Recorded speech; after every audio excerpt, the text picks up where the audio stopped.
Oi, bom dia, pessoal.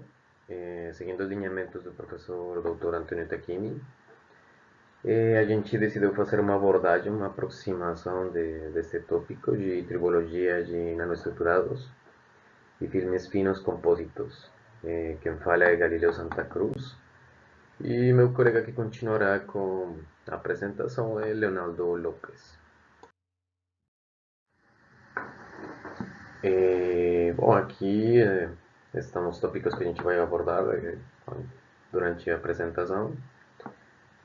Vamos a falar da definição de nanocoating e vamos fazer uma comparação de micro e nanotribologia, ver quais são as diferenças e algumas propriedades de materiais nanoestruturados, algumas características que tem esse tipo de materiais. Vamos fazer aqui a mostrar um exemplo de um material convencional, um revestimento convencional e um revestimento nanocompósito. E meu colega que vai falar de revestimentos superduros, ou hard coatings. E vamos deixar aqui umas referências bibliográficas também, com o que a gente trabalhou durante a apresentação. Bom, você pode falar de nanorrevestimento ou nanocoating, ou se define quando a espessura do revestimento, as partículas de uma segunda fase dispersas na matriz, ou revestimentos com graus ou suas fases estão na escala nanométrica, de 1 a 100 nanômetros. E o foco principal deste tipo de revestimentos, na atualidade, é a indústria médica, a indústria eletrônica, elétrica, a indústria petroquímica, marítima, indústria aeroespacial e defesa. A chegada de novas técnicas para medir a topografia da superfície, adesão, atrito, desgaste, espessuras do filmes, todo esto en una escala de micro a nanômetro, levou ao desenvolvimento de este campo, que é um novo campo conhecido como microtribologia, nanotribologia, também tem tribologia molecular ou tribologia em escala atômica. Este campo se ocupa com pesquisas experimentais e teóricas de processos que variam de escalas atômicas e moleculares a microescalas. Todo esto ocorrendo durante a adesão, atrito, desgaste e lubrificação para filmes finos em superfícies deslizantes.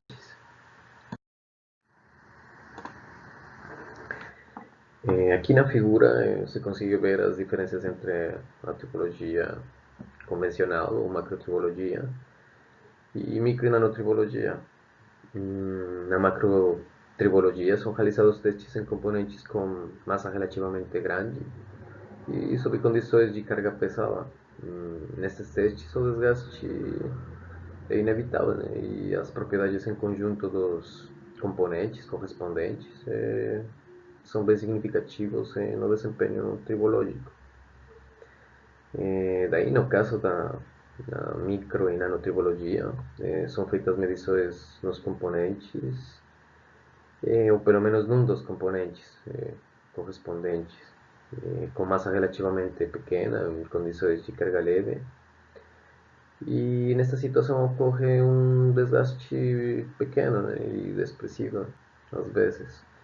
E as propriedades da superfície é onde dominam o desempenho tribológico. Os componentes utilizados nas micros e nanoestruturas são muito leves, da ordem de alguns microgramas, e operam sob cargas muito leves, também da ordem de alguns microgramas e alguns miligramas.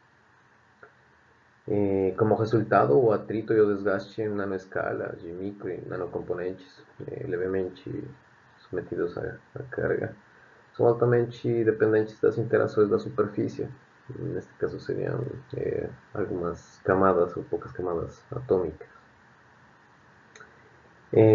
Bom, é importante esse tipo de estudos micro e nanotribológicos porque são necessários para desenvolver uma compreensão fundamental dos fenômenos interfaciais em pequena escala e estudar os fenômenos em microestruturas usadas em sistemas de armazenamento magnético e diferentes aplicações industriais. Com os recentes avanços em tecnologias, vários novos sistemas de deposição para revestimentos têm sido desenvolvidos, tipo técnicas como PVD, CVD, sputtering, aspersão térmica, todos estes em particular para deposição de revestimentos nanoestruturados e nanocompósitos, a fim de serem usados para combater o atrito e o desgaste em diversas aplicações industriais.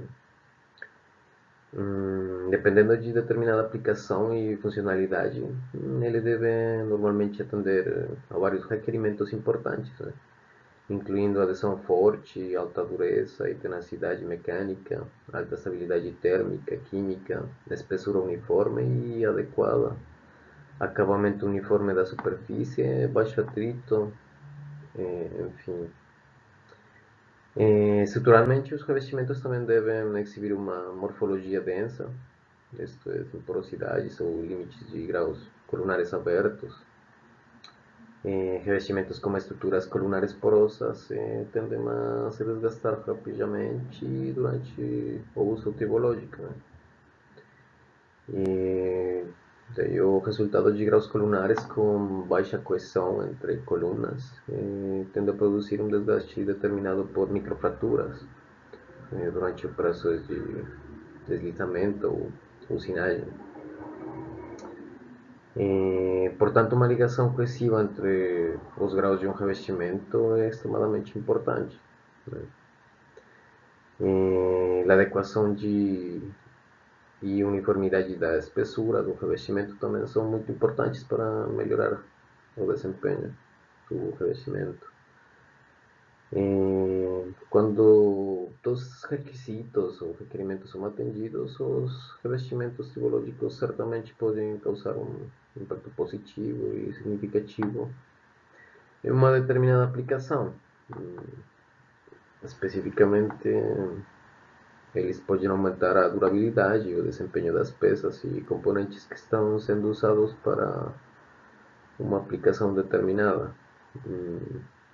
Quando são usados em uma superfície de contato deslizante, os revestimentos nanoestruturados experimentam os mesmos níveis de pressão de contato nominal que seus equivalentes convencionais. Assim, se é uma situação em que o mecanismo de desgaste envolve microfratura ou deformação plástica, esses revestimentos podem resistir à lenização de trincas devido à sua alta tenacidade à fratura. E se eles forem submetidos a cargas pesadas em direções verticais, eles não poderão se fraturar tão facilmente, né, quanto seus colegas materiais convencionais. Como é sabido, na maioria dos revestimentos convencionais são altamente anisotrópicos e, portanto, exibem uma microestrutura colunar. Os limites da coluna podem ser relativamente fracos e, portanto, muito suscetíveis a deformação ou fratura, né?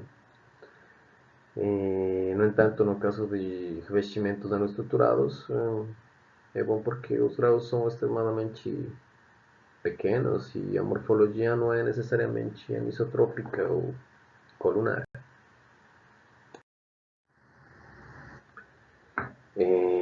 Bom, aqui a figura mostra a morfologia transversal de um filme de nitreto de molibdênio convencional, com morfologia colunar e um filme super duro de nitreto de molibdênio também com uma lesão de cobre.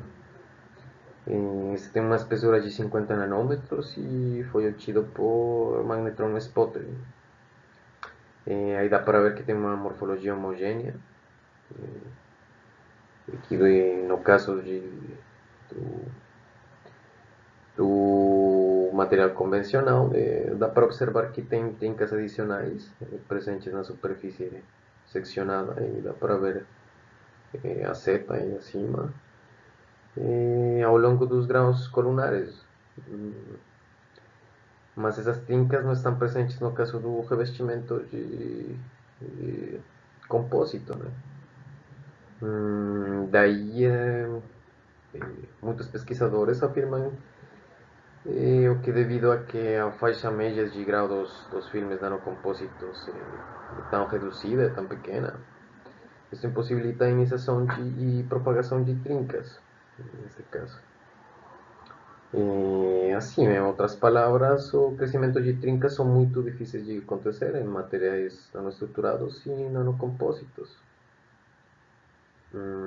Também a alta tenacidade a fraturas de revestimentos nanocompósitos tem sido atribuída em grande parte à morfologia dos graus em tamanho nano, né?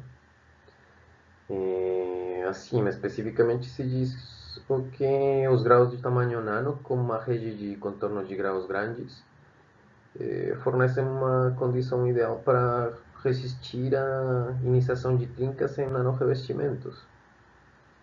Mesmo que uma trinca inicie dentro de um grau, limites de grau fortes e finos, ordem de uma nanocamada nesse caso, podem desviá-los e ramificá-los, reduzindo assim o fator de concentração de tensão e impedindo o crescimento da trinca.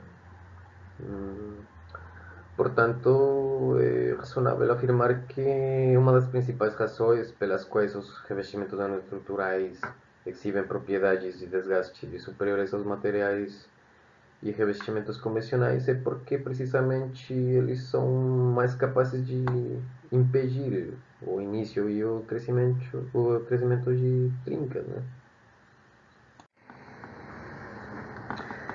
Pelo que quando foram esses dois tipos de revestimentos submetidos a desgaste tribológico, o revestimento convencional apresentou uma fratura, uma falha mecânica, e enquanto ao revestimento nanocompósito não apresentou uma falha mecânica significativa, importante, né? Sendo que os dois foram testados sob as mesmas condições, com a técnica pin on disk em um tribômetro. Bom, então agora eu vou falar um pouquinho sobre nanocoating de super LEDs ou nanocoating de super redes cristalinas.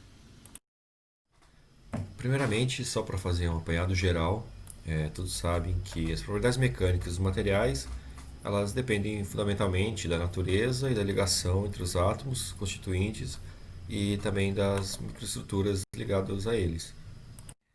Durante a deformação plástica dos materiais, os átomos devem ser deslocados em relação ao outro. E quanto mais fácil esse processo estabelecido, mais dútil podemos chamar o material. Usando como exemplo materiais metálicos, um reforço pode ser utilizado com deformação plástica. Nós chamamos de endurecimento por trabalho, que são famosas forja, laminação, entre outros, que ocorre um aumento de densidade de deslocamento. Portanto, a dureza vai aumentar à medida que a interação entre as discordâncias vai aumentar. Outro mecanismo para aumentar a barreira de deslocamento é a diminuição do tamanho de grão em geral. Em forma geral, materiais em nanoescala eles vão ter melhores propriedades mecânicas porque, primeiramente, quanto menor o tamanho, maior vai ser a barreira do deslocamento e também menor o tamanho das estruturas, assume-se que vai ser menor a quantidade de vacâncias e defeitos dentro do cristal.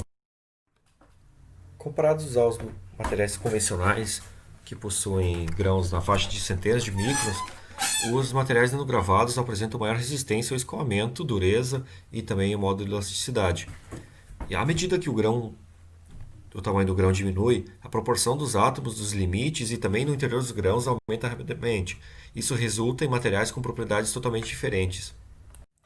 Porém, esse aumento de propriedades mecânicas dos materiais estruturados se dá até certos limites, porque Supostamente, o que se acredita hoje é que menos de 25 nanômetros, o tamanho de grão, ele começa a rotacionar entre eles. Então, como vocês podem notar nesse gráfico aqui, o tamanho, conforme vai aumentando, diminuindo o tamanho de grão, mais vai aumentando a dureza do material, até um certo limite que o material começa a entrar em um estado amorfo, onde as suas propriedades mecânicas diminuem novamente.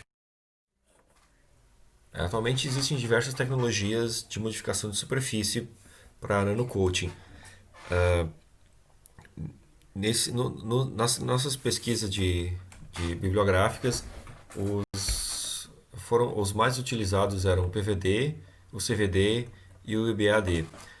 O CVD é um nome genérico para um grupo de processos que envolvem deposição em material sólido como substrato, utilizando precursores presentes numa fase gasosa e fazendo eles reagir quimicamente. No PVD, já os precursores são sólidos, com o material depositado sendo vaporizado e depois depositado no substrato. E o IBAD é uma sigla para deposição assistida por feixe de íons e é um método de revestimento que combina um método de deposição de filme fino com evaporação de radiação simultânea por um feixe de íons carregados energeticamente. Porém, nas nossas fontes, os mais utilizados são o PVD e o CVD. Os revestimentos multicamadas de superredes, eles há muito tempo são objeto de pesquisa para melhorar muitas propriedades mecânicas, tribológicas e químicas, basicamente.